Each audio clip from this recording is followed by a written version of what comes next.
Hey everyone, in this video we're going to be taking a look at the skin case that I actually have on my AirPods Pros.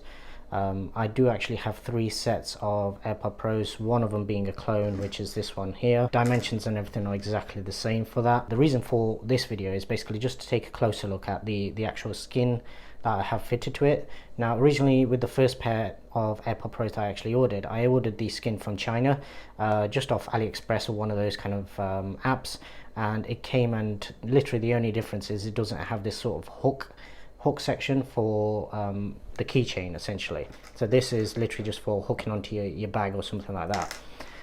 You have a variety of colors, and basically the fit and finish that I've seen, so as long as you fit it correctly when you're actually putting it in, this gap will completely close up.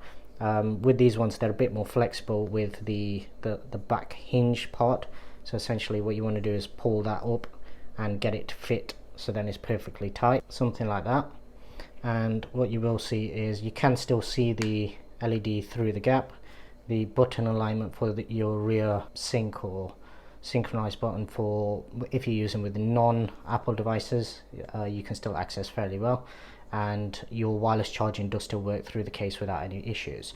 It does also have a little kind of plug for your lightning connection, so you won't end up getting dust or anything collecting inside there. Overall, for the price, I mean, these are only priced at about £2, which is actually cheaper than the ones that I purchased from China, from AliExpress. So with them being a UK item, obviously for anybody in the UK, or there may even be other parts of the world as well. Obviously it's off Amazon, so I'm guessing they will have distributors elsewhere as well, but these were around £2, I believe. They do come with the hook.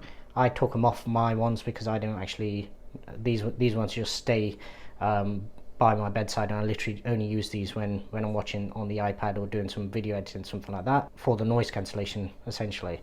But what I'll do is I'll drop a link down in the description below, and I thought I'd make a quick video just showcasing these in detail. It is kind of very hard wearing kind of rubber, so once you buy this, they'll probably outlast your AirPods. I don't think you'll be needing to replace these very often, and obviously it gives you a bit more grip in terms of the AirPods, so it'll save you having any accidents dropping them.